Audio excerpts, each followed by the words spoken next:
What is up, everybody? Welcome to another edition of Monday's Diehard MMA podcast. I am your boy, as always, Clint, right here in the big seat. This is odds.com. Thank you very much for hanging out with me this evening. We are discussing Saturday's UFC Vegas 18. We are on 18 straight fights in Vegas. We are headed home. We're back to the desert. We are out of Fight Island, and the good old Apex is coming right back in hot and heavy for Saturday's action. I could not be more excited. These week breaks absolutely murder me. I end up degenerating my stack off in all the other sports like football, hockey, all that good stuff during these breaks. It's not a good look. It's not a good look. So I'm ready to get back on track. How is everybody doing this evening? Grateful dude, first one in the chat. What's up, my friend? Ready for another great week of fights. And Rexley, I need more of you in my life, my friend. How's everybody doing? Hesty Crusader in the house. Arthur D. Kevin Wallace, what's up, my man? Nigel Lee in the house. We've got MMA Sports Better. We've got Bill Withers, Gavin Bildo, Diamond Hands Hammurabi, maybe taking it for the best screen name I have seen in 2021 so far. Ryan Bargham, there was a blind man right in the house with us today. The Gaming Wolf 87. Hey, what is up, everybody? All right, we got 72 live viewers right here. We are rocking and ready to go. Now, I want to touch on the schedule here just real quick. As you all may know, we were supposed to have my man Cody Saftik here with us today. Due to a scheduling conflict, he is not going to be able to make it. I apologize. You're just rocking with your boy solo today. So no Cody on the show. But next week, we will have my guy Matt Holt to discuss UFC 258, James Lynch to discuss Blades versus Lewis, and then wrapping up February, we will have my boy Manpreet from MMA Lock of the Night jumping on the show as well. So still going to have an awesome, epic February. Just maybe not starting it off the way we thought we were going to. Got to check my mic setting here real quick. Sorry, I was getting a little red line flat here. Make sure everybody let me know if the sound's okay. Make sure I'm not blowing anybody's ears out or anything like that. Kind of got me freaking out. Got some more people running in the chat here. Benjamin Taylor, what's up? Morgan Kinsley in the house. Stephen Peck, Ben R. And then, you know what? I want to shout you out, my friend, but I have no idea how to say your name there. Those are not English letters. So how's everybody doing? Here we go. All right. Let's kick this thing off right away. So first thing, I want to talk about a fight that is not listed on this card. It's not on the pretty UFC site behind me. So we've just got to go ahead and talk about it here. We've got Silva dropping out of his fight with Devonte Smith. Devonte Smith versus Silva is officially off the card. Justin Jaynes is filling in on short notice. Now, we love Justin Jaynes. He's that fight anywhere, anytime, any place type of person, and he is proving that once again to us here today, filling in on short notice against Devonte Smith. I didn't look into this one because we weren't sure if it was going to happen. I thought it was going to get scratched off the card entirely. So not a whole lot of technical breakdown here for you, and definitely no line or anything like that out yet. Devonte Smith, 10-2, 100% finish rate, 100% getting finished rate. His two losses are both by knockout. His most recent loss coming at the hands of Kama Worthy is a big underdog. That's when we all really got introduced to Kama in the UFC. Justin Jaynes, the Guitar Hero. This guy's got a 50% knockout rate, 16 wins, 8 of them by knockout, 5 submissions. Very rarely does this kid go to decision. He really goes for broken rounds 1 and 2 and doesn't leave much for himself in the third. Coming in here on short notice, you got to expect he's probably not going to change much of that. Now, most of his losses, though, have come by decision. He's been knocked out once and submitted once. Those are his last 2 fights against Gavin Tucker and Gabriel Benitez. So this one's going to be a banger. The only thing I can say is a potential fight of the night, potential bonus opportunity for somebody. Justin Jaynes going to be much smaller at a significant reach disadvantage here, and I've got a feeling this is going to be a very, very highly priced under 1.5 spot that probably comes home. All right.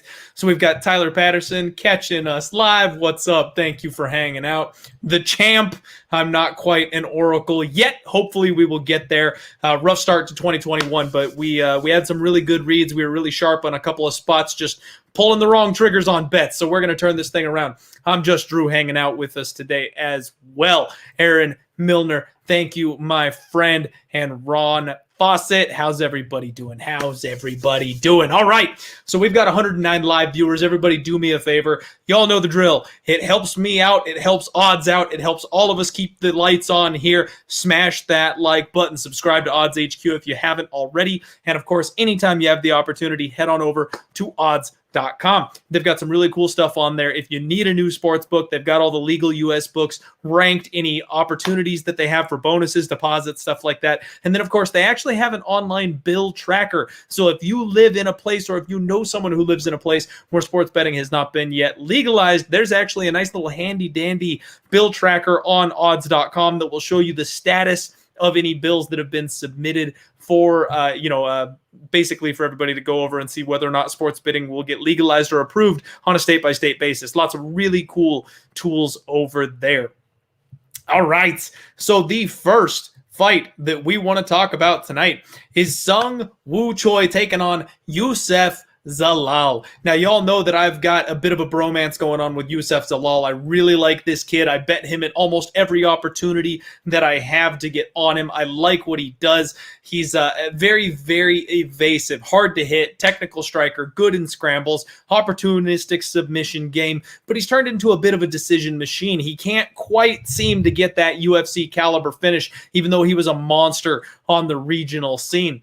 Coming in here on short notice, we must mention, against SeugWoo Choi. Now, Choi is a fighter who has had a really rough go of it here in the UFC. I think he's 3-1, just barely rebounded in his last fight, but he's really young, opportunities to improve here. He likes to control the center of the cage. He's got really, really good, sharp, fast hands. He always attacks in combinations, nasty clinch elbows, and he's got those big, long knees up the middle. There's a couple fighters we like to highlight that we talk about that have that, like Dan Hooker comes to mind. There's not a lot of people that have the build that can use that knee, but he definitely has that available to him. Choi is really dangerous at range. He's got a nasty head kick. He likes to hit the teep kick, the front kick right up the middle to his opponent's body, and he's got a really good get-up game. He's been taken down a lot so far in his UFC career. Guys just do not want to stand with him, and he is able to work himself back to a standing position more often than not, and anytime he's up against the fence, he uses that cage really well, really intelligent. He's got the Travis Brown style side elbows that he knocks people's heads with, and he's got a great gas tank. This is one of those guys that you would think with all the grappling, all the wrestling, that he would get tired out, he would give up bad positions and just kind of not be able to hang anymore. But he comes out guns blazing every single time he hits the third round. Every single time people come after this kid and take him down, he has to wrestle for 2 full rounds. He comes out and he goes for the kill in round 3. It's something I love to see, and he's that guy that's always going to fight for your money, always going to fight for a finish. So if you haven't figured this out already, I'm very interested in SeugWoo Choi. We've got Choi sitting as a decent-sized underdog here. Zalal, as expected, is a decent-sized favorite. Opened up -210, sitting about -225. The comeback on Choi is about +195, +200, depending on where in the market you're able to access him. And I got to be honest, I really like Choi in this spot. This is maybe going to be my underdog bet of the night. You all know I love Youseff Zalal. I like to be on Zalal. I back him almost every time out. But going back and rewatching the tape, a lot of his fights were a lot closer than expected. He doesn't really command the price tag that he's worth. And Choi, I just want to mention, his first 2 fights in the UFC, Movsar Evloev and Gavin Tucker, both of those losses have really, really turned out to be okay. Gavin Tucker is a monster, and so is Movsar Evloev. And when we look at how those fights played out, neither of those guys wanted anything to do with Choi on the feet.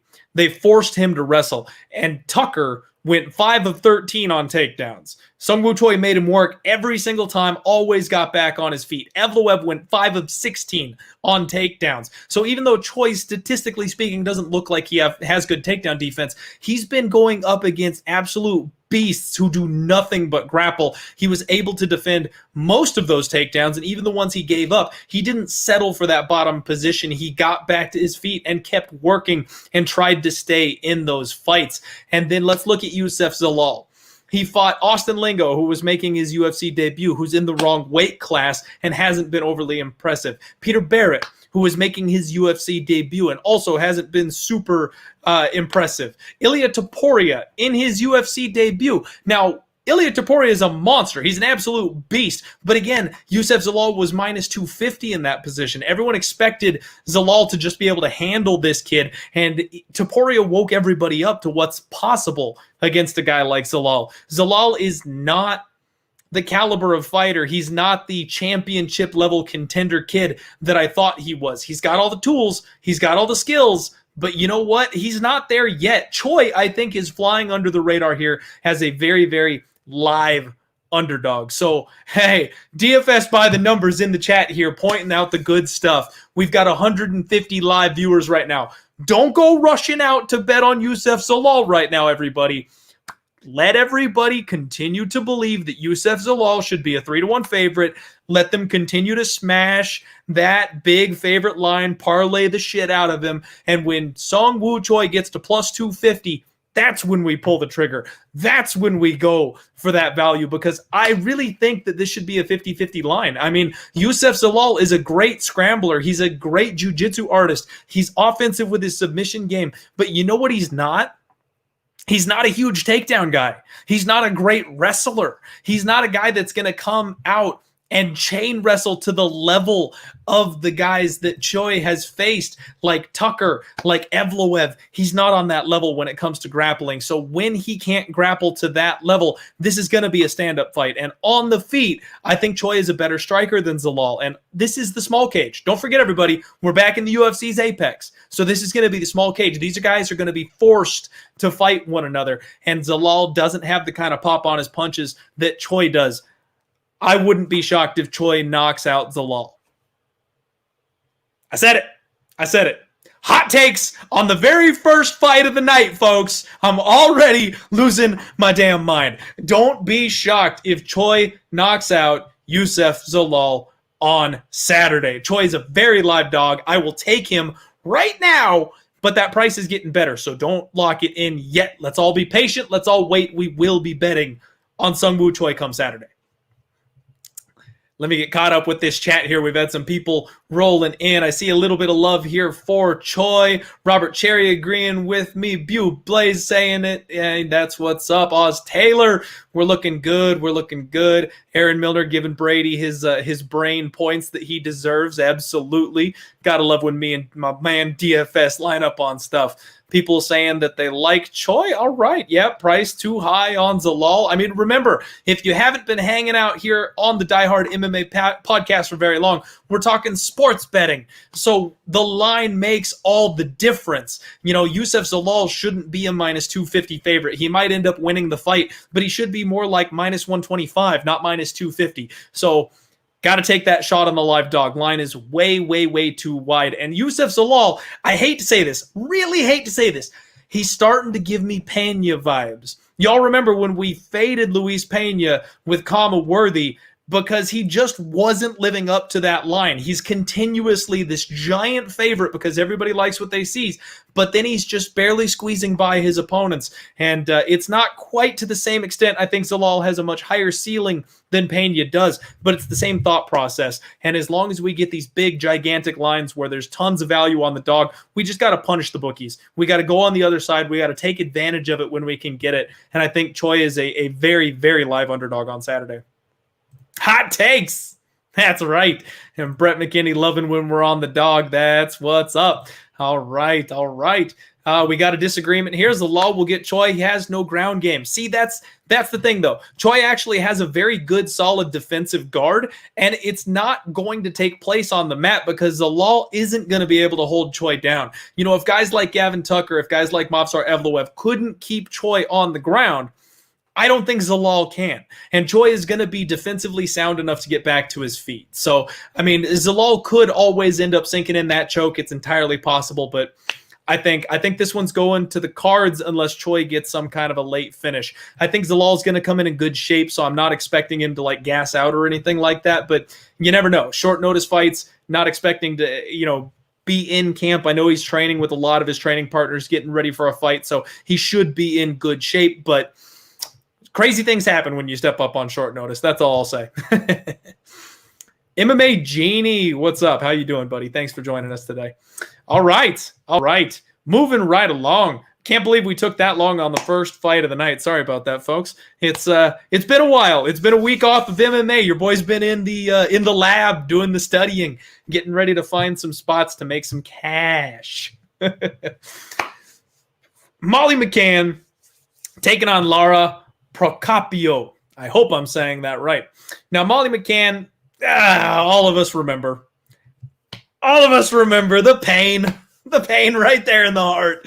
Molly McCann ruined the night for so many of us just a couple of short weeks ago. So there's going to be a huge recency bias jumping ship from Molly McCann, in my opinion. I think we're going to see that this week a lot. People just basically wanting to get their money back because of the money that they lost betting on her last time out. She's very physically strong. She throws heavies, always looking to brawl. She likes to attack the body. That's something I do like that I see from her. When she gets in top position on the ground, she's very, very aggressive, but her wins have come over not great competition.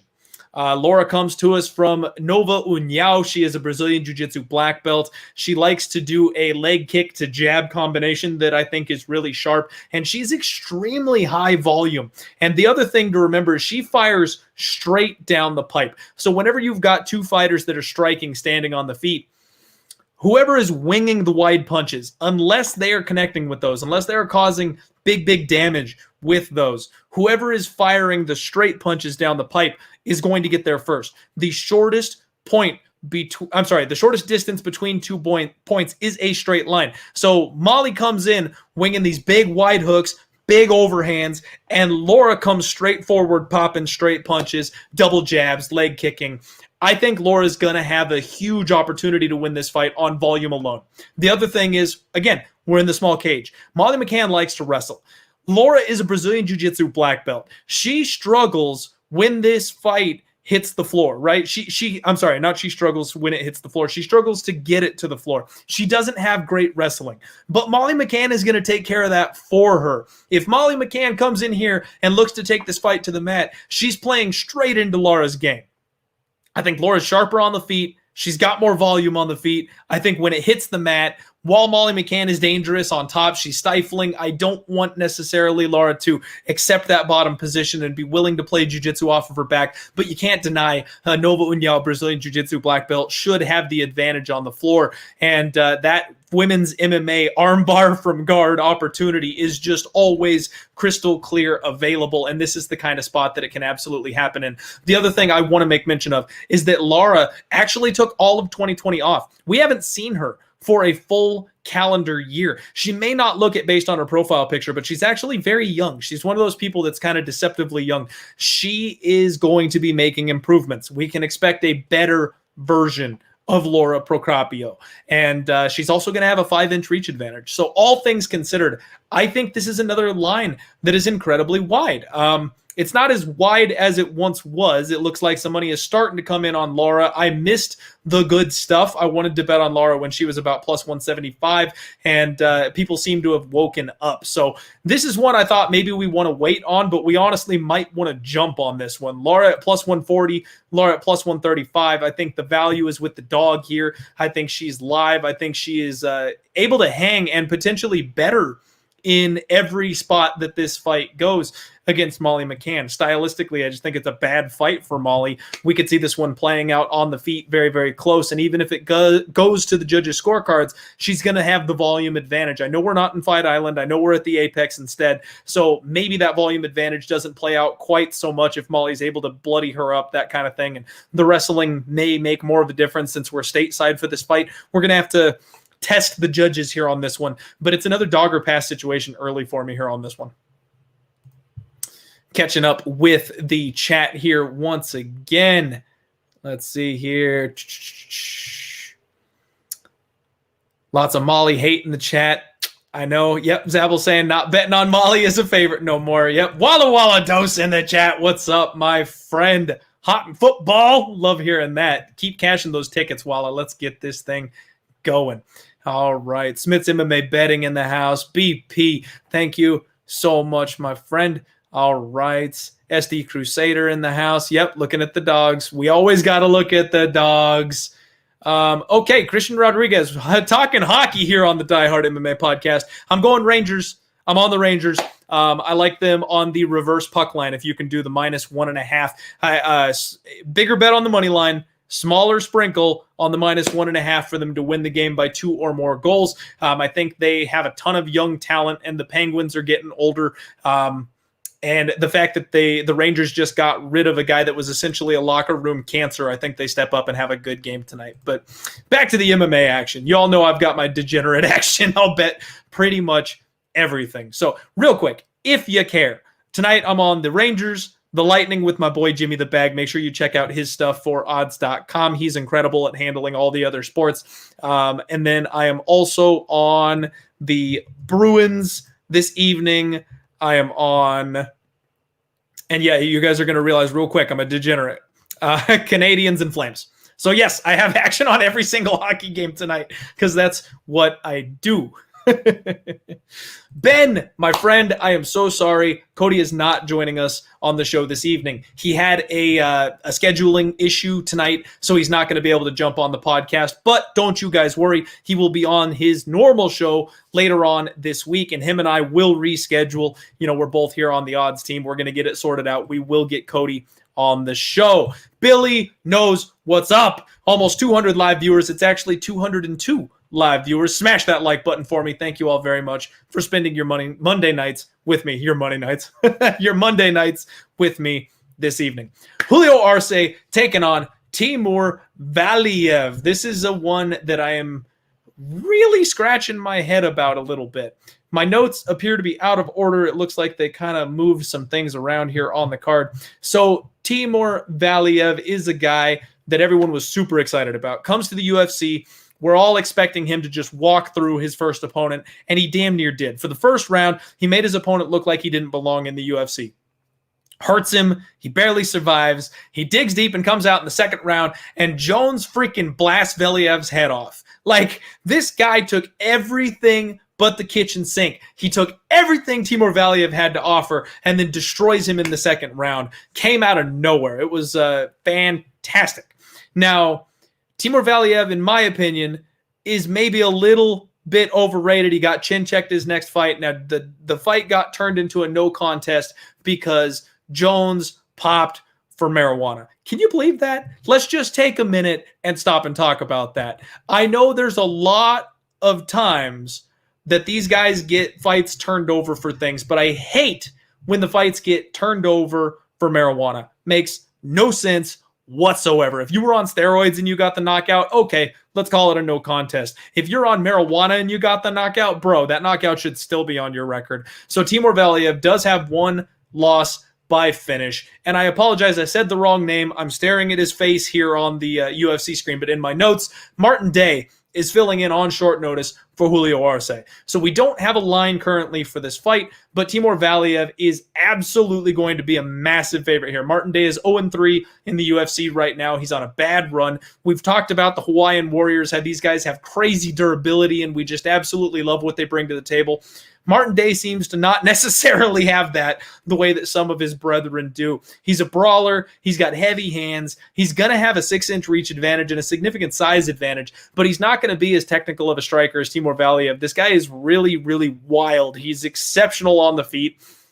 Big-time actions, very unorthodox, slick striker, throws stuff from out of nowhere, feints to get his opponents opened up. Timur Valiev should be the rightful favorite in this fight. And Martin Day coming in on an 0-3 run, probably trying to save his job here. You got to wonder if maybe he goes for broke. The way Timur Valiev looked against Jones, he probably could have and should have finished that fight earlier, but Jones was able to turn the tables on him. If Valiev looks like that against Day, I think Day probably goes down and goes down hard. The other option is that Day could possibly clip Valiev and put him down. So I don't know if they're going to give me a 2.5 on this one, but I would be looking to play the under. I'd be looking for a violence bet here on this spot because I think Valiev is going to finish Martin Day. However, if Martin Day has any opportunity, it's going to be the same thing that Jones did, and that's to weather the early storm and then come back with power in rounds 2 and 3 and look for a finish yourself. So Not a big technical breakdown on that one, but Timur Valiev getting a big step down in competition, and I think he should capitalize. All right. Yep. Getting caught up with the chat. I know the fight got scrapped. I said the wrong name. My bad. Everybody always on point. I'm so proud of you all. You degenerates MMA fans in the chats here, knowing when the fights are off and canceled without me even having to tell you. You guys are great. And don't forget, if you didn't notice, if you missed last week's episode, we're changing up the juju here. We got the good shirt on. We got the lucky shirt on. We're going to wear this bad boy on the podcast until the luck streak ends. So we got a winner under our belt. We're just going to keep that going. So if you need yourself your own lucky Diehard MMA podcast shirt, make sure you head on over to pubsportsradio.com. If you go to their shop section, you'll find the Diehard stimulus checks, the Fireball and popcorn, and then, of course, the Diehard logo shirts. Those are awesome. And Bob's Burgers wants a shout out. Bob's Burgers, you get a shout out, especially because that's one of my absolute favorite shows. It's freaking hilarious. It's awesome. Is that facts? Is Jiri versus Reyes off? Don't tell me that. Don't tell me that. Damn it! It's off. Jiri versus Reyes is off. That sucks. Oh, I didn't know that. I was really looking forward to that fight. I hope they find a fill-in. Damn. All right. Next fight up, we've got Mike Slow Rodriguez taking on Danilo Marquez. And this is one I was really hoping Cody was going to be on the show with me here tonight because I wanted to talk about this with him. Cody, if y'all don't know, does a whole lot of Canadian MMA stuff. He's a matchmaker up there. He works with a lot of fighters. He's got history with a bunch of UFC and regional scene fighters. And I wanted to talk to him about this. So those of you who don't know, fighters' nicknames are a bit of a weird thing. Usually, you don't pick your own nickname. Usually, the nickname is given to you. Because if you pick your own nickname, you come off kind of like an asshole. You know, if you're like, my name is Clint, and I'm the Hammer. I'm Clint the Hammer McLean. Everyone's like, bro, you're not the Hammer. Shut up. Sit down. Like that. You get the name that, like, your gym mates give to you. Mike Slow Rodriguez. Like, I mean, did it just stick?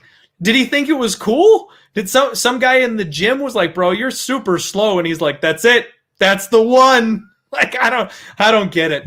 Don't get it. You should never have a bad nickname as an MMA fighter.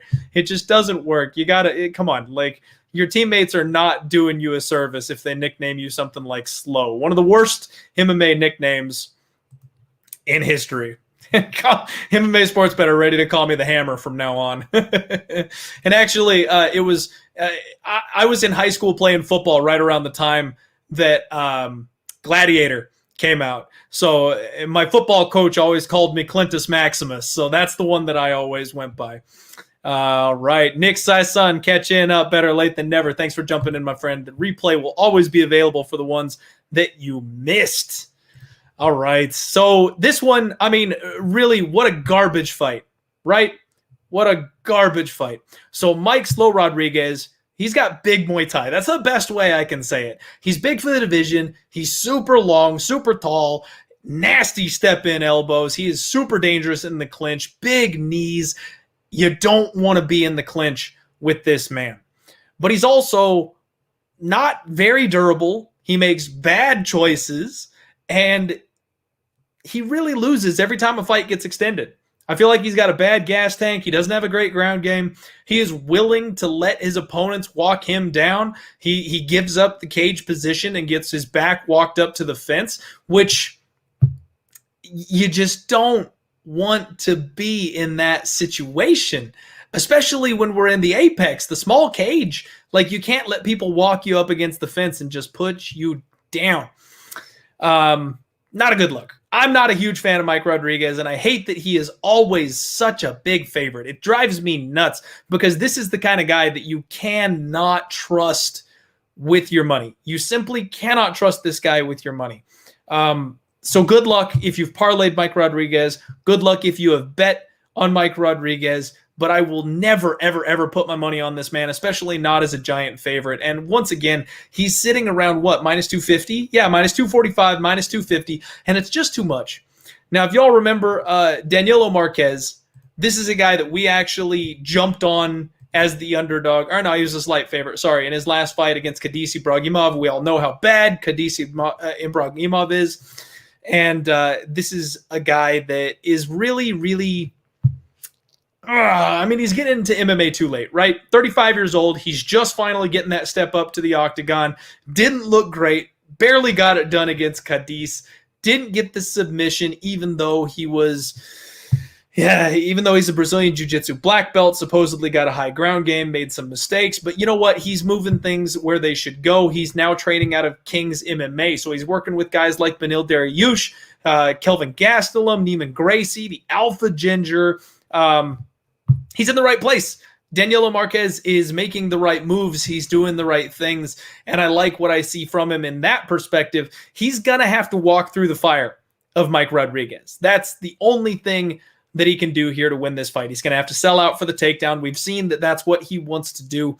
So, I don't know. This is a spot where the entire world is screaming Mike Rodriguez TKO victory, and it seems like that should be the spot. But if Danilo gets this fight to the ground, Mike Rodriguez has had some defensive grappling issues, and he also has... he's got some submission problems as well. So honestly, this is another spot where I would more than likely be looking at the under, because I think if Danilo Marquez can't get this fight to the ground, he probably goes to sleep. However, if he does get it to the ground, I don't think Mike Rodriguez can hang. Angela Lee in the chat here, my friend. That's right. I might be a clueless old man. I'm not coming at you by any stretch of the imagination. You can insult me all you want. That's fine, but don't be spamming my chat, because if you spam my chat, I will block you. There's a few very, very small things that we don't tolerate. That is hate speech, racism, and spamming my chat. So you can call me bald and ugly and clueless all you want. That's fine. I'll let you hang around. But if you spam, you're gone. It's that simple. If you want to wear a block as a badge of honor, you're one of those weird people that get off on that. Sorry, but is what it is. All right. So that's it. That's the read on Danilo Marquez taking on Mike Rodriguez. And Angela Lee, you were warned, but I'm sorry. That's it. You're done. People, man. People. I appreciate it. I appreciate that. You're awesome. No, y'all know me. Y'all know me. There is absolutely nothing you can do to get under this skin. It's all positive vibes. I could be wrong for 10 weeks in a row and lose my ass betting on MMA, and I'm going to come right back here on Monday, and I'm going to tell you all my win and loss record, and I'm going to tell you all that I'm getting my ass kicked betting, and I'm going to smile, and I'm going to joke, and I'm going to break down the next card, and we're going to have fun anyway, because that's what we do here at the Diehard MMA podcast. So if you want to be toxic, if you want to be in a bad mood, that's on you. I can't help you with that. And you're fine to do that. Just don't mess up my chat. If you mess up my chat, you get the fuck out. That's how this works. All right. Moving right along. You know what?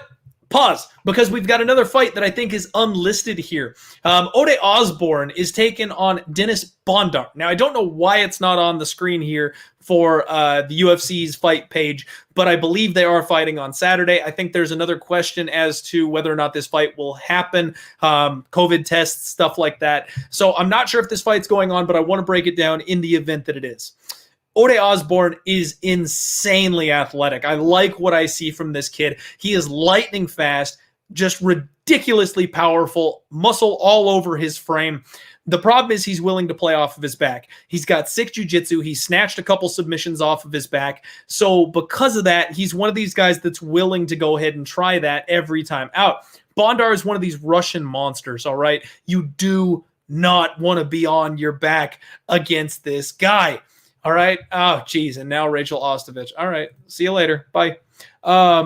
You don't want to be trying to play off of your back against this guy. You just don't, all right? Bondar uses his striking to corral his opponents up against the fence. He will hold them against the cage. Then he does the Khabib-style shit. Great underhooks. Gets this guy to the floor. Nasty ground and pound. Good submission rate. Good submission offense. 100% finish rate. This guy's nasty. This guy is absolutely nasty. We do have a line for this one. Bondar is minus 160, plus 140 on Ode Osbourne. I feel like Bondar may not be getting the respect he deserves here. I feel like this line could be a decent bit wider from what we've seen. However, I like Ode. I'm a huge fan of Ode Osbourne, and he's one of these underdog type guys that I really want to back. I really want to be on, and I want to cheer for, honestly. So these are one of these guys that I'm always going to look to follow. I like getting the dog money on him. I like having the opportunity, but I just can't do it. I just can't do it. Bondar's got to prove himself in the UFC, but I don't want to fade him. I want to back Ode, but he's got a bad stylistic matchup against Bondar. The only thing I'm thinking on this fight, honestly, is the under. So right now they've got the total set at 1.5. I mean, you're thinking it's going to go over 1.5 maybe, but if we can get an alternate 2.5 or maybe lay the wood on fight doesn't go to decision at minus 195, I think someone's going to sleep. Ode Osbourne has been submitted a couple of times, and Bondar is the type of fighter that breaks people. If Bondar can't break Ode Osbourne, there's a chance that Ode Osbourne lands that knockout coming the other way. So this is a very tough competitive fight. I mean, I'm just going to rock the shirt, folks. Fireball and popcorn on this one. Fireball and popcorn. I'm going to say Bondar is going to get the win here, but I don't know what the safe move is to pull the trigger, especially with him being a UFC debutant. I don't think I'm going to put my money on this one. We'll see. We'll see. Rex, you must have missed that one, man. I'm tempted on Marquez just because I like fading Rodriguez. I love fading Rodriguez, so I am tempted on Marquez. The under doesn't sound like a bad choice to me, just because I think someone's going to sleep in that one. But we'll see. We'll see. So saith the hammer. Oh, I like it. I like it. All right. Maybe that's our next t-shirt, right? So saith the hammer. Okay. Now we close out our preliminary card with Michael Johnson taking on Clay Guida. Real quick, before we talk about this one, I've got to mention my other sponsors, GOATCapitalSports.com. These guys have been with me forever supporting the podcast. Really appreciate them with me. If you need MMA alternative picks, I guess, not MMA stuff, you want to look for baseball, basketball, football, soccer. They handle all the stuff that I don't have a clue about, and they're solid. On top of that, GOAT Capital Sports is now offering a new system. They are doing a promotion where essentially you can't lose. So you get their weekly picks for $25, and then after that week, if you did not make money betting on their picks, they will reimburse you for that $25 that you spent. So you will either make money tailing their picks or you will have a free roll and get your money back. So it's a new thing they are doing. I would suggest you go check them out, goatcapitalsports.com. And at goatcapital_ on Twitter. Michael Johnson taking on Clay Guida. We talked about a big favorite that is just not deserving. Just not deserving. And sorry, Joseph Caps got me distracted with the Jillian Robertson comment. I'm just gonna pass over that one. I'm not gonna have that one recorded on live camera. How about that? I mean, I don't need to be in that kind of trouble with my wife. So Michael Johnson, maybe the most unreliable man in MMA today. Everything on planet Earth tells us that Michael Johnson should win this fight. Fast hands, big time power, but he just finds a way to lose. Good wrestler. If you get him to the floor, though, he's got submission problems. Clay Guida, just an awkward fighter. He's 39 years old, but he's durable as hell. Wrestling first. He's only been knocked out twice. Both these guys have issue with the ground game. Both these guys get submitted left and right.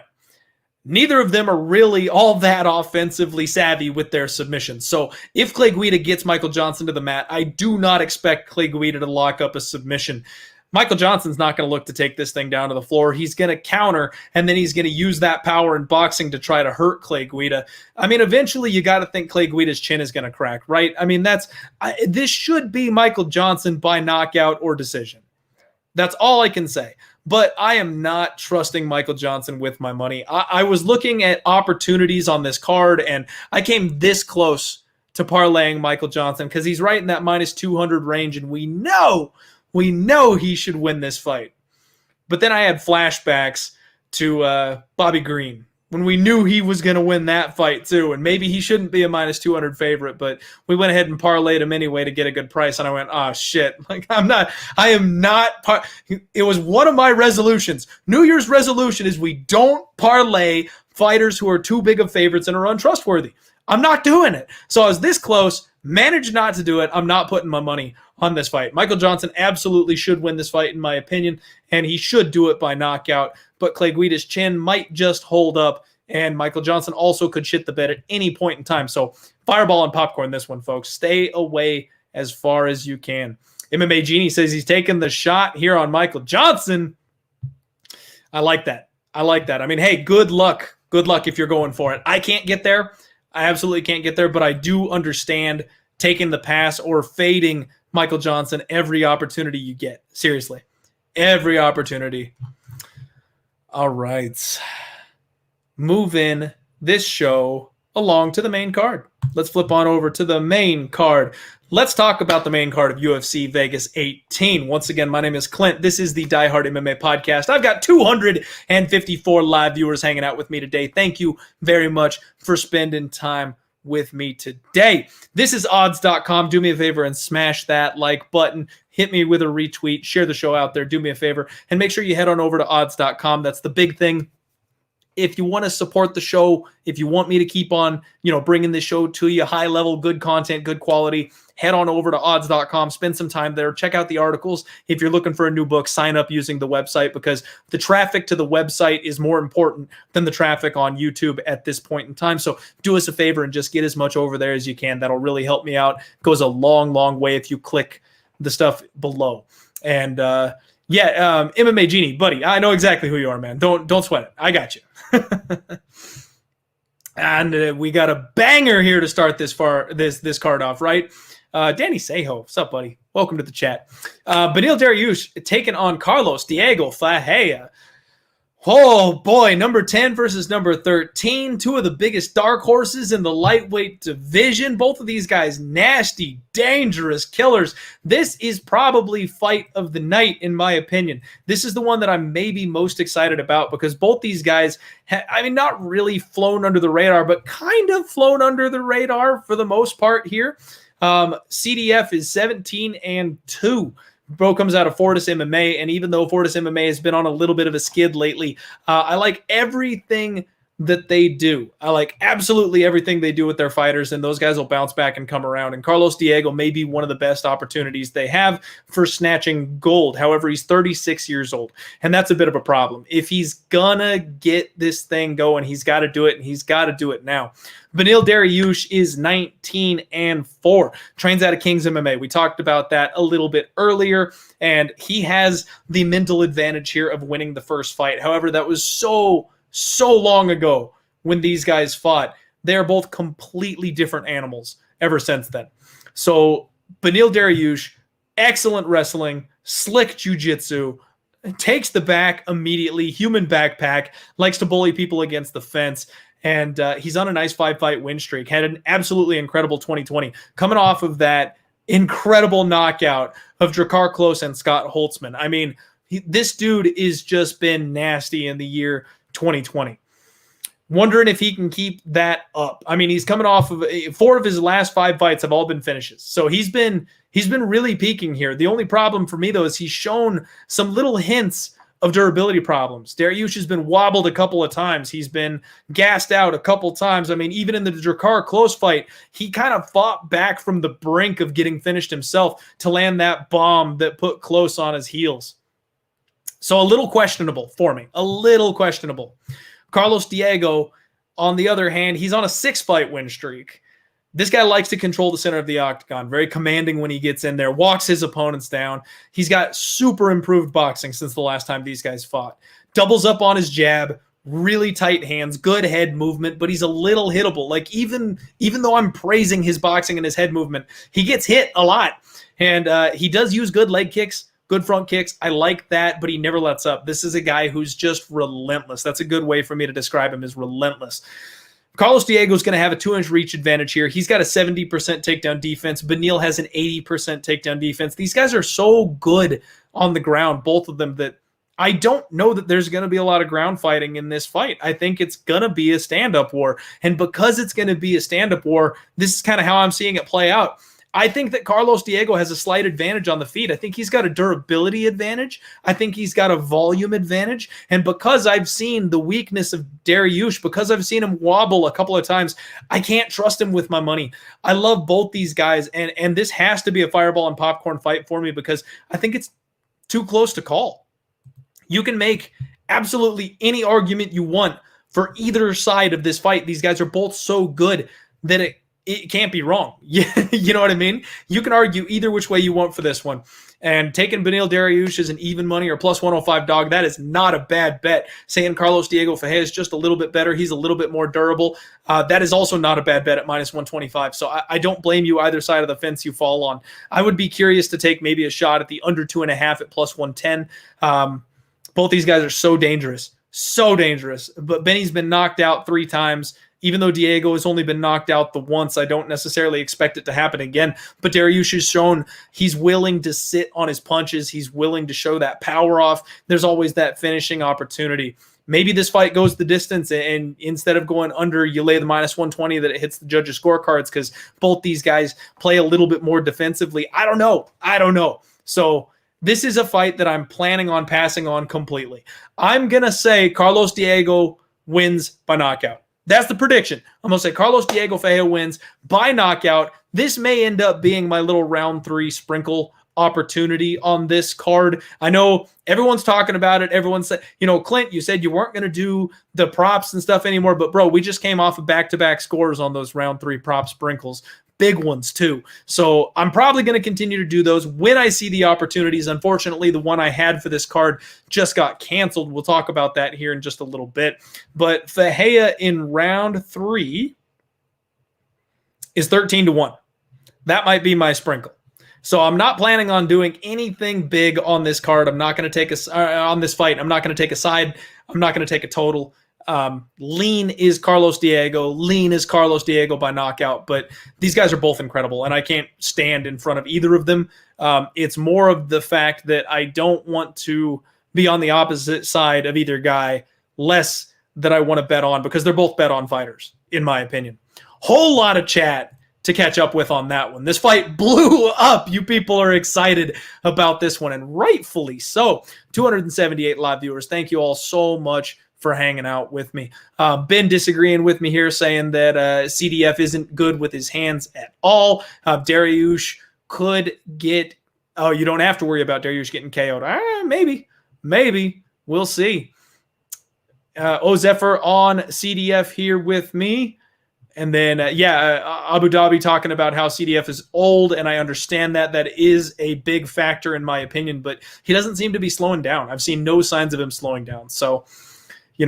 not sure what to do there. Will calling for the split decision. Entirely possible in this one. This one could be very, very close. Nigel Lee screaming at me, don't do it! Like I said, probably not going to put any money on this one. So just got to give my prediction, right? Dear Slayerski, what's up, buddy? Nevro in the house. This fight isn't short notice. First matchup was. They both leveled up. Flashy pick is Dariush. Yeah, you never know with those short notice fights. Both these guys have improved. It's going to be interesting to see who gets this one done. Thanks for hanging out, Nevero. Always love to see you in the chat, buddy. All right. Cole Jones, thank you. Abu Dhabi asking me if I still train No, unfortunately, I don't. Especially with COVID and stuff like that, I can't do it. And I've got a daughter; she's 5, so most of my energy is getting poured into family life and her and all that kind of stuff. So my personal training is sitting on the sidelines at this point. But what I have done is I've built a garage gym that I'm getting started on. So gonna work off some of this fireball fat. The dad bod, got to get rid of it at this point. We're working on that. I do have a heavy bag out there, so I broke my boxing gloves out. I'm doing some ground drills. I'm lifting. So I'm staying in shape. One of these days, I'm going to compete again. One of these days, I'm going to get my ass back in jiu-jitsu class and get that coveted purple belt and get back to training. I absolutely plan to do that at some point, just not yet. Not yet. Next up, we do not have Cody Stamann taking on Andre Ewell. Unfortunately, Andre Ewell had a positive COVID test. He did test twice negatively, but for whatever reason, they did not clear him for this fight. He is in the COVID protocol. The fight is scrapped. Cody Stamann supposedly is still on this card. They're looking for a short notice replacement for him. I am not hopeful that he's going to get a fight here because Cody Stamann is the worst guy in the division for you to make a short notice fill in for. He's incredibly hard to look good against. He is such a dominant, good, solid wrestler on a full training camp. There are very few people that can step into this fight on short notice and either look good or win. So you're going to take somebody who's desperate, somebody off the regional scene, something like that, and then Cody's going to be a -1,000 favorite if they get anybody willing to step up in there. So unfortunate. This was my round 3 sprinkle. I was sprinkling Cody Stamann round 3 because Andre Ewell gasses out every single fight. He's really solid in round 1. He slows down badly in round 2. In round 3, he's a shell of himself. And especially against a guy like Cody Stamann, who's a nasty grappler, I think that Andre Ewell would essentially just gas out and give something up in the 3rd round. I think a late TKO or submission was totally on the table. I mean, smart money was Cody Stamann by decision, but at the same time, I love those little sprinkles and the value on those round 3 spots when you get a fighter who's known to slow down or gas out. So that was my angle. I fully expected Cody Stamann to win that fight. Unfortunate. We'll see who gets the fill in. Hopefully we get that fight because Cody Stamann's on a bit of a heater right now. Would love to see him. He dropped his last fight, but he fought very, very well against Jimmy Rivera. I do want to let you guys know that part of the reason I'm looking to back Cody right now is listening to his interviews, his mindset. He took that fight against Jimmy Rivera, and he kind of half-assed it. He talked about how he didn't treat it like a full fight. He didn't take a full training camp for it. He thought, you know what? I'm still kind of in shape from my last fight. I've still basically got what I need to have. I'll turn around quick and I'll fight this guy. And that was an extremely competitive fight. He fought very, very well and very, very closely with Jimmy Rivera when he didn't take it seriously, when he didn't have a full training camp. So this time he came in guns blazing, geared up, ready to go, full tilt for Andre Ewell. And I think Cody was out for blood for this fight. So that's definitely a spot that I was willing to call a bet on. And it's definitely a guy that I will look to back if he gets a short notice fill in. TK saying that Cody Stamann has a padded record. Potentially. But I'm not big on Ewell. I'm not impressed with Ewell personally. I think he's strong in round 1 and then fades after that. So I don't like Ewell. I didn't like the line, which is why I was just sprinkling round 3 instead of betting Cody Stamann or putting him in a parlay or something like that. Money Webby asking my new favorite sprinkle. We talked about it just a little bit earlier. I might be sprinkling the round 3 prop for Diego Ferreira. There was one other that I was kind of looking at. SeugWoo Choi. I might be sprinkling the round 3 or the knockout prop for SeugWoo Choi. Those are kind of my long shots here for this card. There's not a lot of betting opportunities here for this card, unfortunately. It's a bit of a bummer because I look forward to these things. I always like having a bunch of options. I always like having, some action to get us through the entire night. But this is a very, very tough card. I want to caution everybody. This card is extremely tight. It's extremely close. You're going to see some people that do well and make some cash, and they're going to flaunt that out on the internet. But the truth is, there's not a lot of really solid betting opportunities. The majority of the fights on this card are going to need to be a pass from a smart perspective, simply because these fights could go either way. They're lined closely for a reason, and the stylistic matchups are really, really tough for a lot of these fighters. So just be careful. There's a lot of landmines on this card. And Cole, Cody actually did cancel on me. It's unfortunate. Me and him are going to sync up at a later date, so don't y'all worry if you tuned in to catch Cody on the show here with me. He had something come up personally, so because of that, he had to call off. But we will reschedule that and get him on the show a little bit later. He should be with my man Preet, Lock of the Night, later on this week, talking props like they always do. So don't worry, Cody is around and he's fine. Just a little bit of a scheduling issue for the two of us. Alexandre Pantoja taking on Manel Kape. This is a super intriguing fight to me. So the last time we had somebody cross over to the UFC from another organization, they wrecked house, right? Michael Chandler comes over against Dan Hooker and absolutely wrecked the UFC's rankings. Manel Kape is going to try and do the same exact thing here. He comes to us from Ryzen, so he's coming from the absolute nuts for Asian shows. They've got some extremely high-level talent over there, so we cannot disrespect this man when he's making his move over to the UFC. Now, Pantoja is a proven commodity here in the UFC. His only losses come to the peak, the cream of the crop. He's 1-2 in his last 3 fights. However, those 2 came from Askar Askarov, who y'all know, in my opinion, is a sleeper for the belt, and champion Davison Figueiredo. And that's not a bad loss there. You know what I mean? Like, you lost by decision to Davison. Nobody makes it to decision with Davison, right? Like, only the toughest of the tough can survive 15, 25 minutes with that man, and Alexandre Pantoja did. Gave him hell, too. So this guy, if you don't belong in the top 5, Pantoja crushes you. He submits or knocks out anybody who does not belong in the title conversation. So it's a perfect spot for Kape to jump over and try and get himself right into the rankings.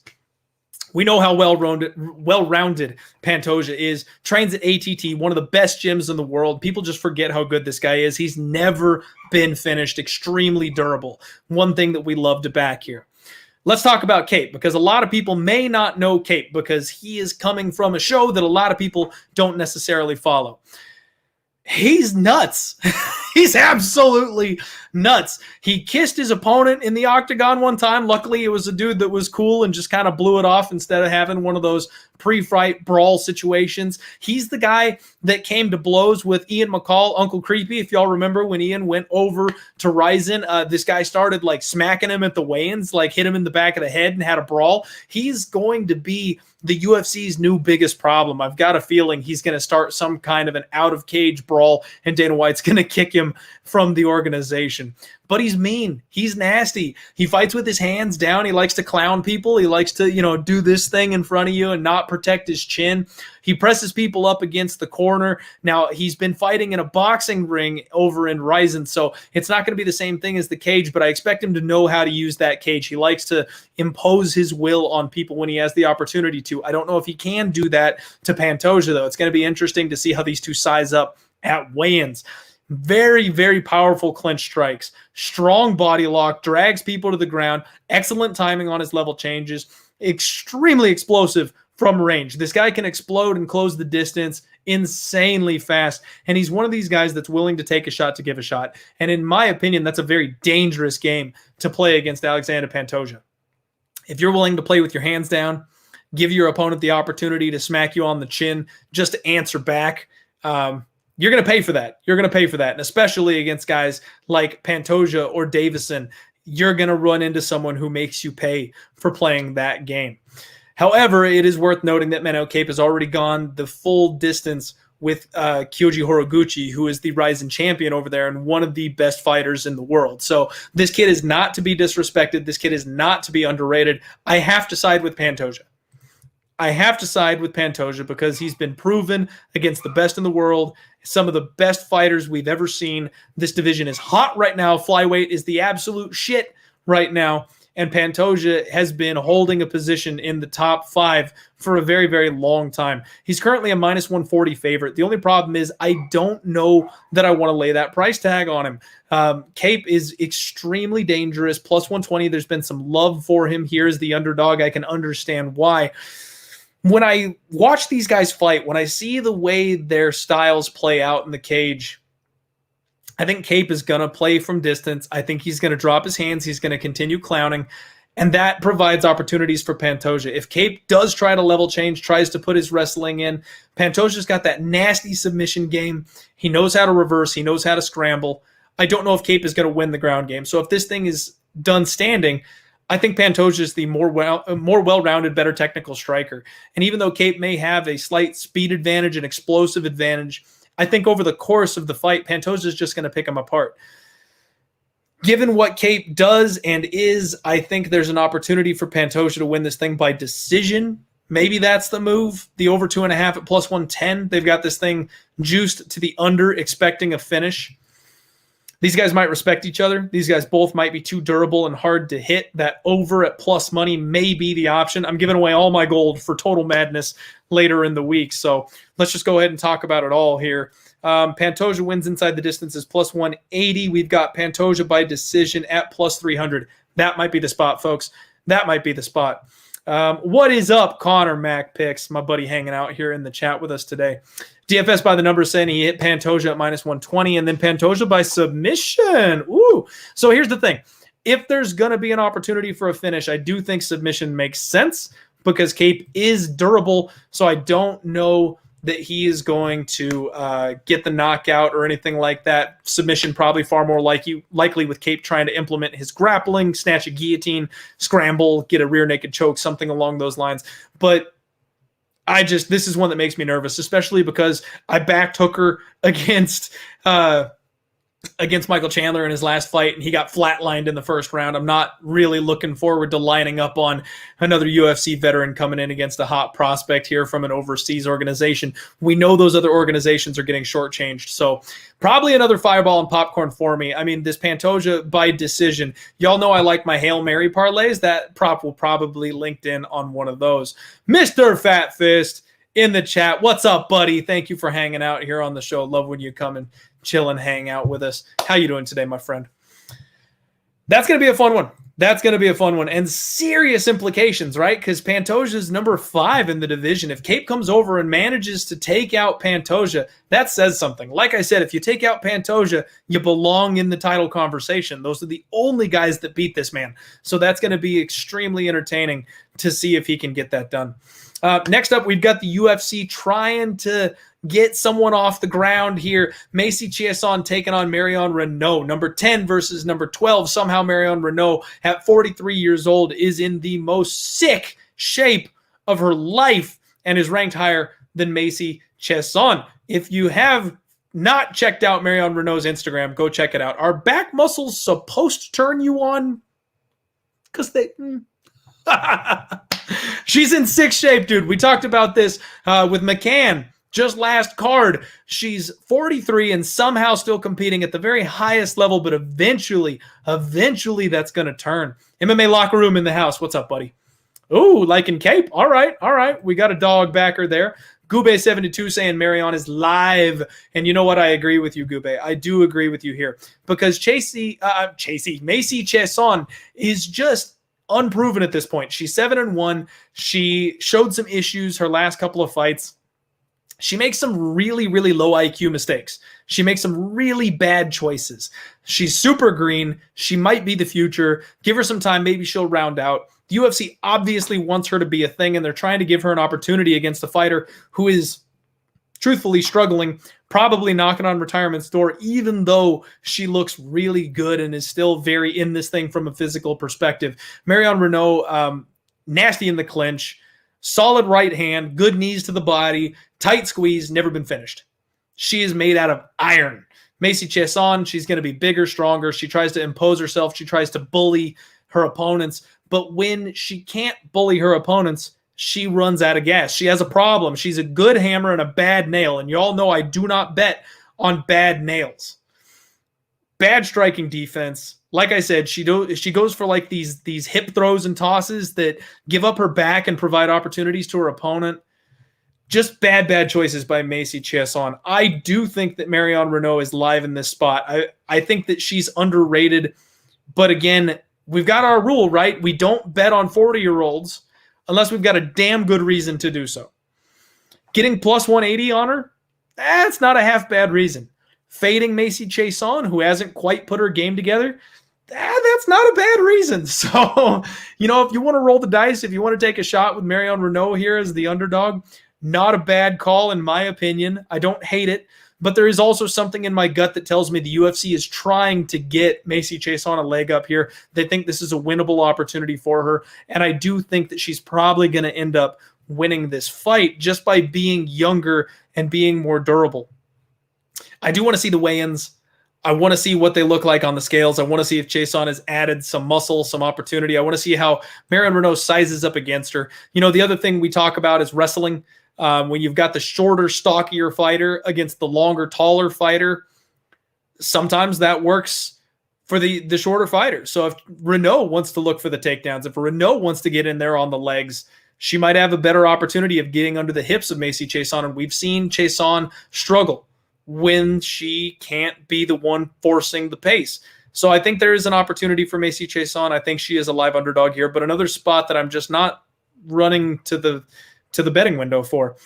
I don't want to lay that kind of a price tag on Macy, and I don't know if I'm getting enough on the price for Marion Renault to really make it worth it. The one thing that I would potentially look at here, again, those round 3 props. We hit it with McCann. We saw she tired out in round 3, and Renault hasn't been finished, but one of these days she's going to get too old to compete in the UFC, and that, round 3 finish for Chiasson, someone who's got some nasty ground and pound, that's not necessarily a bad option. 12.75, so almost 13-1 on that round 3 prop. Not a bad spot if you just need a little bit of juice, if you just need a little sprinkle.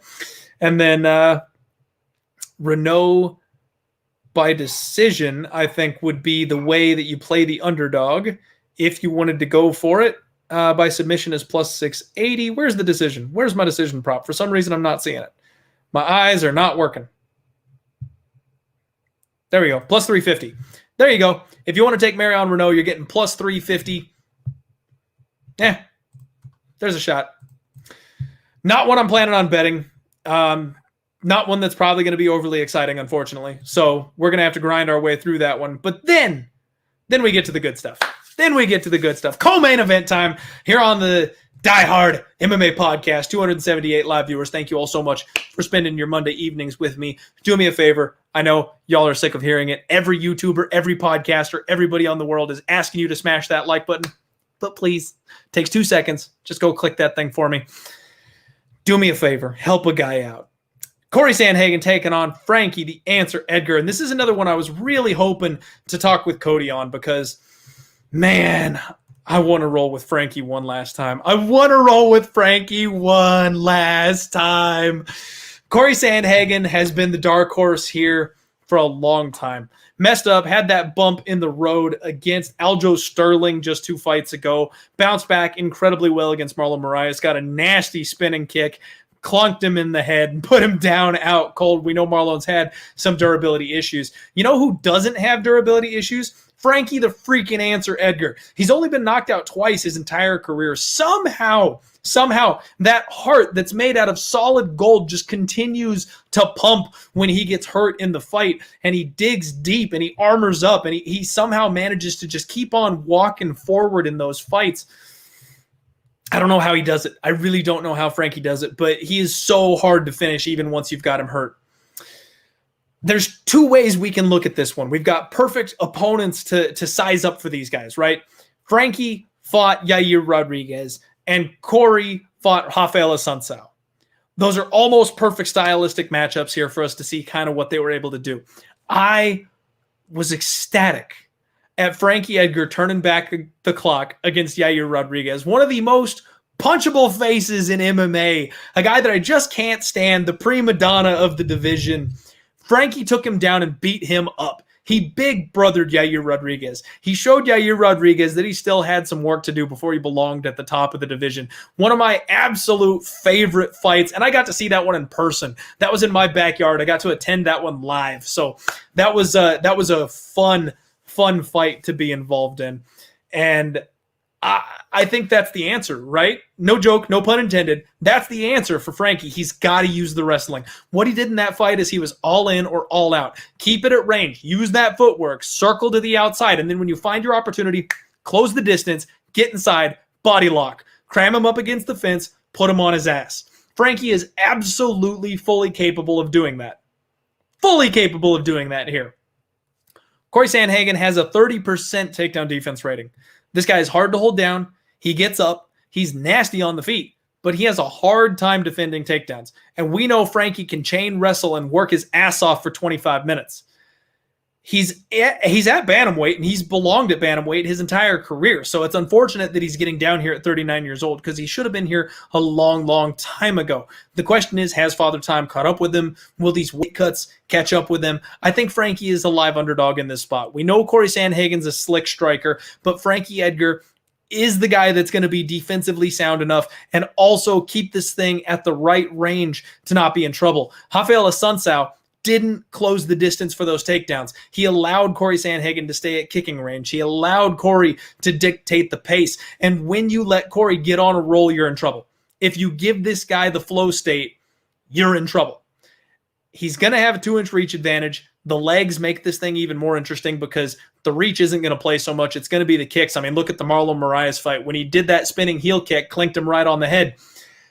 That came out of nowhere. Marlon had no opportunity to get in close for that fight. But I think Frankie is going to be smarter than that. I think Frankie is going to be ready for that. He'll keep his guard up high and keep himself safe at distance. I know a lot of people are on the Corey Sandhagen train here, and I've been on the Corey Sandhagen train for a very long time myself, but I think this is a huge step up in competition, and Frankie is way more live than the line suggests. Remember, we're talking odds here. So when you look at a minus 400 favorite, a minus 450 favorite, you are saying that Corey Sandhagen wins this fight 90% of the time. 90. You've got to give Corey Sandhagen a 95% or a 100% chance of winning this fight to find value on that line. It's insane to me. That doesn't make sense here. Frankie is being counted out, and I called the upset against Pedro Munoz. That fight was a split decision. It was very close, but Frankie showed us he still got some pop in his punches. He can still do it for 25 minutes. He still has that fight IQ. He functions very well at 135. Corey Sandhagen, in my opinion, is more dangerous than Pedro Munoz, but you know what Pedro Munoz can do? He can wrestle. Frankie Edgar didn't have the opportunity to use his ground game against Pedro Munoz because you can't get under those hips. You can't get those legs out from under him. Corey Sandhagen is tall and lanky and has bad takedown defense. Frankie Edgar has value, folks. One last time? One last time? Are we riding Frankie the answer one final time to turn back that clock and upset the hype train when the line is too wide? Frankie's out there at plus 350 right now, folks. Plus 350 is available on future Hall of Famer, former UFC champion, Frankie the Answer Edgar. This is dog or pass. This is dog or pass. Now, if you want to parlay Corey Sandhagen, if you want to say, look, this kid, too big a favorite, but he damn sure should win this fight, I don't hate it. I don't hate it. I understand. He's younger. He's longer. He's got some sick power in his hands. Frankie's getting older. I do totally understand that. But for myself, not parlaying him because of that takedown defense issue, and I'm this close to being willing to ride Frankie the Answer Edgar one final time. I think that wrestling is going to be a problem for Corey Sandhagen. And Steven here with the words of wisdom, you will get a better line on Friday. I agree. If you're going to bet Frankie Edgar, don't do it now because the world is on Sandhagen. Everybody is on Sandhagen. Everybody is on Sandhagen. So if you want to bet Frankie Edgar, just wait.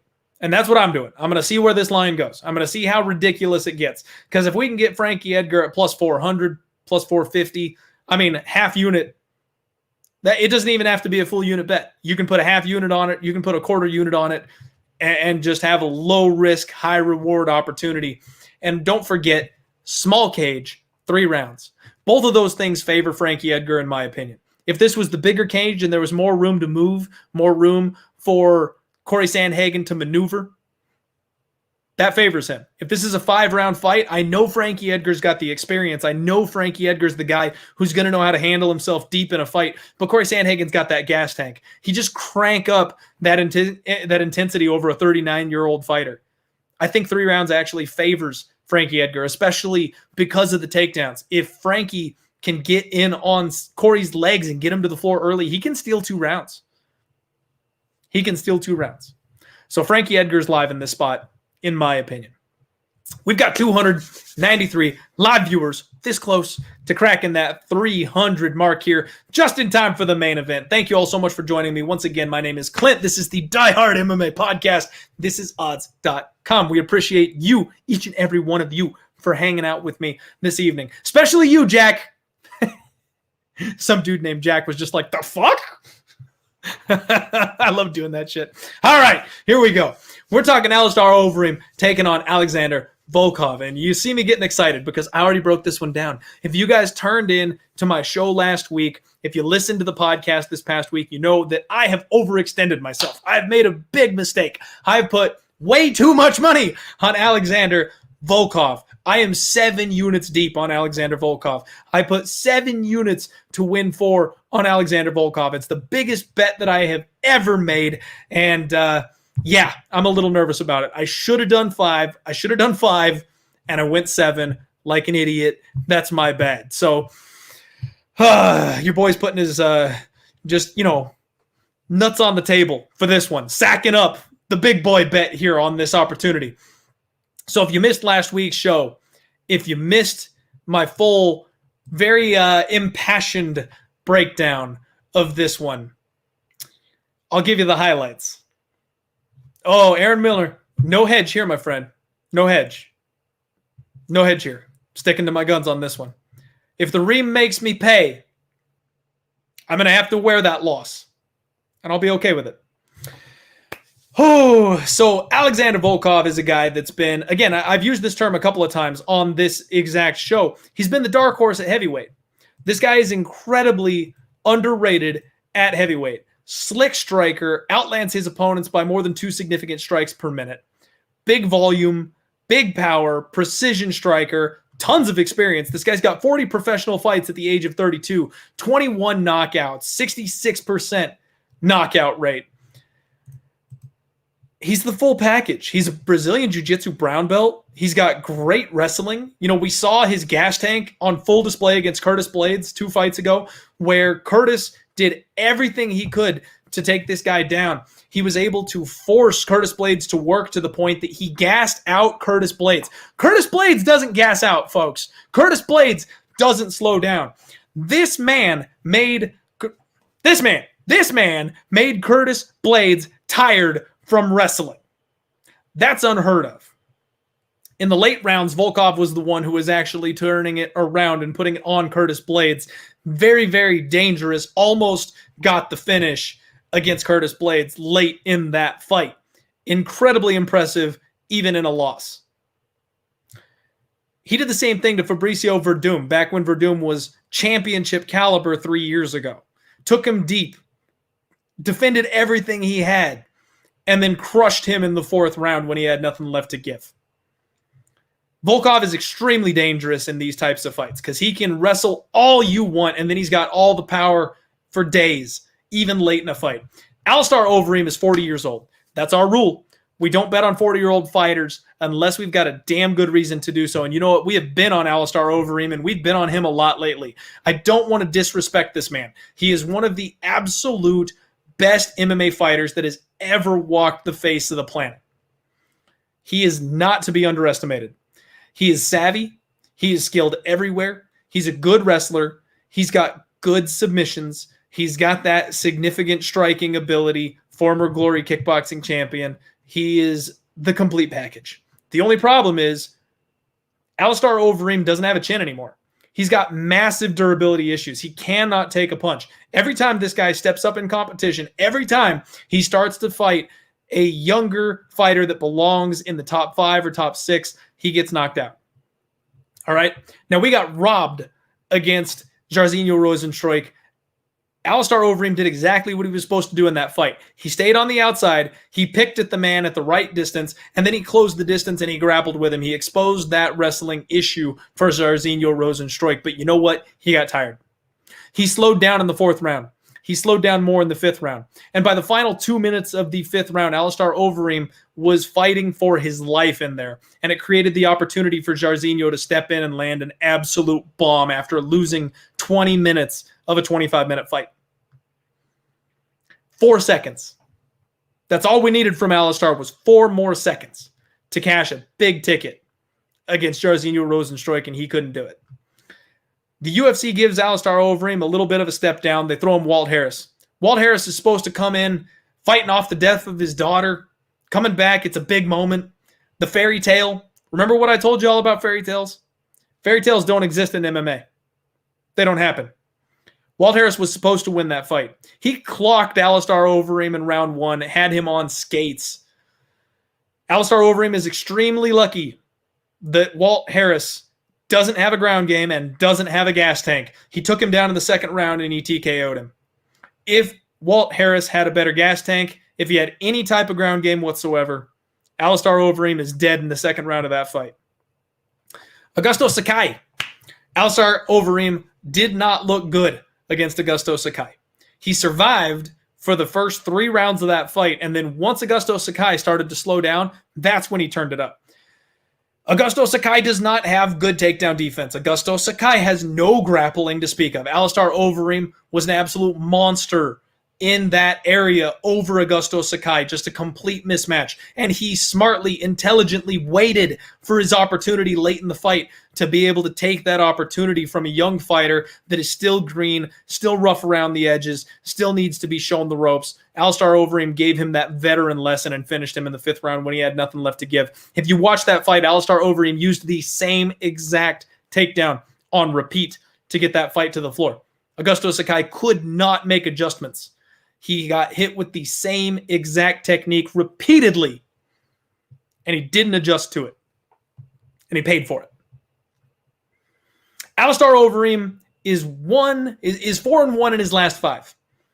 The 4 victories he has: Sergey Pavlovich, TKO first round, a fighter that is still green, still rough around the edges, doesn't know what he's doing. He took advantage. Alexei Olenek, a fighter who is way past his prime, doesn't have a gas tank, and if he can't get you to the floor, gets knocked out. He TKOs him first round. Lost to Jairzinho. We know what we had there. He had the opportunity, but he showed the weakness of his gas tank. He showed the fact that even though he knows what he needs to do, his 40-year-old frame can't always keep up with it for as long as he needs to. Walt Big Ticket Harris, a fighter with no gas tank and no ground game. Augusto Sakai, a fighter with no gas tank and no ground game. His losses: Stipe, Francis, Curtis, Jairzinho, the guys who do have a takedown defense game, the guys who can grapple, the guys who hit hard as fuck, and the guys who belong at the top of the division. This is Volkov's moment.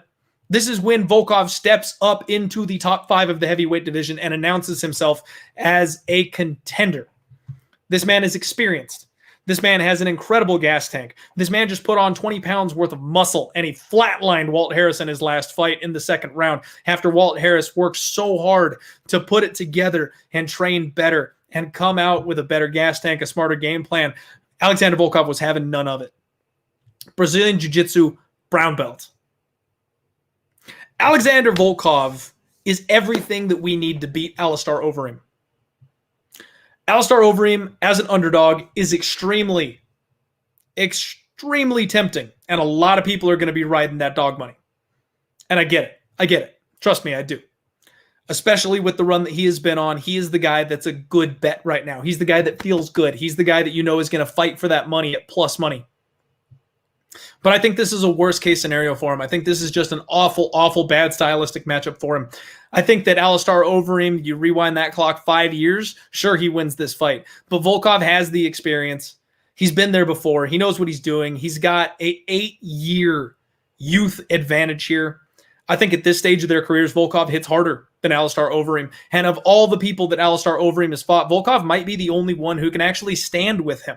When we're talking technical striking, Volkov is probably the only one who is actually capable of surviving in that realm with Alistair Overeem. And again, we talked about how Alistair Overeem knows better than to test his chin. He knows he's chinny. He knows he's not durable anymore. He can't take a punch, so he takes these people down. You can't take down Volkov. He's going to have a hard time taking down Volkov, because if he does take down Volkov, Volkov is getting right back up. Right back up. Alistair Overeem is going to gas out before Alexander Volkov does if he decides to wrestle. I don't see a path to victory for Overeem unless he throws caution to the winds and says, I'm going to knock this guy out in the first round. If Alistair Overeem takes his brain, all that intelligent MMA knowledge, years of experience that he has, and just chucks it out the window and says, I'm going to knock this kid out. That's the only way I see it happening. And you know what? Volkov is hard to knock out. He has only been knocked out twice in his entire career. And one of those, the only one of those knockout losses in the last decade, came against Derek the Black Beast Lewis with literally 1 second left on the clock after a 15-minute fight that he dominated bell to bell, and he dropped his guard for just 1 second. I have a really hard time believing that Volkov is going to drop his guard in the first round of this fight and give Overeem the opportunity to land a bomb that he doesn't see coming. I like Volkov here, folks. I like Volkov here a lot. Minus 175 is not enough, in my opinion. And I laid the wood on him hard at minus 175. This line has been bouncing back and forth all week, as you can see the peaks and valleys here. Every time money comes in on Volkov, money comes in the other way on Overeem. The minus 200s are starting to pop up. The minus 190s are starting to pop up. If you can still get Volkov at minus 175 or minus 180, I like it. I think he should be a minus 250 favorite here. It's a spot that I am extremely zoned in on. I like this spot. I think Volkov has a big opportunity to do a lot of damage here. And as much as I hate to say it, there's no fairy tales in MMA. And I think Overeem's hopes at UFC Gold die here. I think he gets knocked out by Volkov. I think Volkov is going to string him out. I think Overeem's going to try to use the grappling.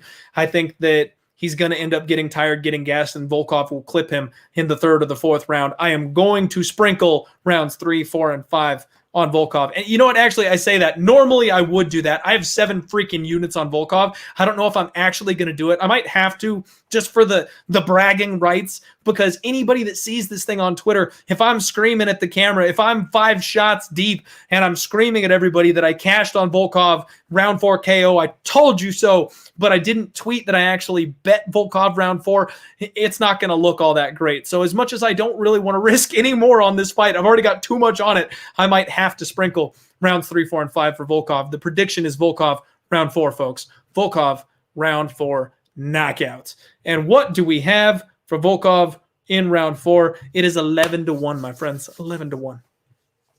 11-1. I'm ready. Is it Friday yet? I want to watch these boys weigh in. I want some post-weigh-in reads. I want to see who's fat, who misses weight. I'm ready. I'm ready. I hope you are too. I hope you're ready with me.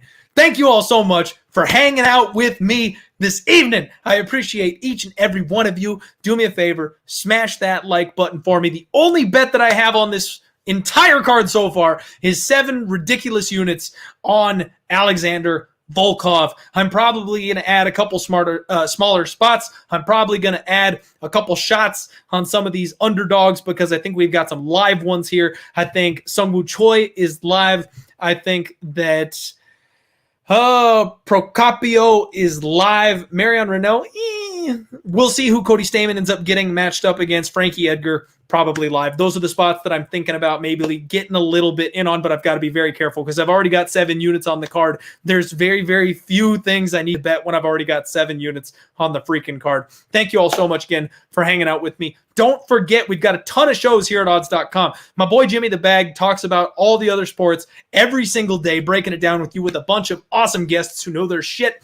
Then you've got my boy Manpreet, Lock of the Night with Cody Saftik talking props later on this week. I will get my Total Madness video where we break down the overs and unders of this card later in this week. And then, of course, the post weigh-in show on Friday, which is undefeated. Chael Sonnen undefeated. It doesn't matter when we lose. We're going to say we're undefeated until the end of time. And then, of course, my boys will do the big roundtable on Friday. Check that out live and fights on Saturday. It's going to be a good week. It's going to be a good week. I can feel it. We're going to get 2021 back on track right here, right now. Don't forget, there's a lot of crazy shit happening in this world right now. There's a lot of people out there who feel like they're alone, who feel like they have nowhere to go. And you know what? That's what we're right here for. This is a family. We've built a community. We are positive people. We are always going to be having each other's backs, looking out for each other, and spending as much time as we possibly can with one another, making sure that we are lifting each other up rather than tearing each other down. And I want to leave you with a positive thought. I want to make sure you guys go out into the world this week and have something that'll help lift your spirits. And I got to tell you, you are never too old. You are never too old for a cookie dough blizzard from Dairy Queen. If you need some sugar, folks, you go to that drive-thru. Make sure you wear a mask when you check out, but you order that damn cookie dough blizzard because sometimes it is just the best tasting thing on the planet. I don't care if you're on a diet. I don't care if you had a bad week at work. That's what the cookie dough blizzard is there for. Get you some Dairy Queen. You all have a great week. Let's roll.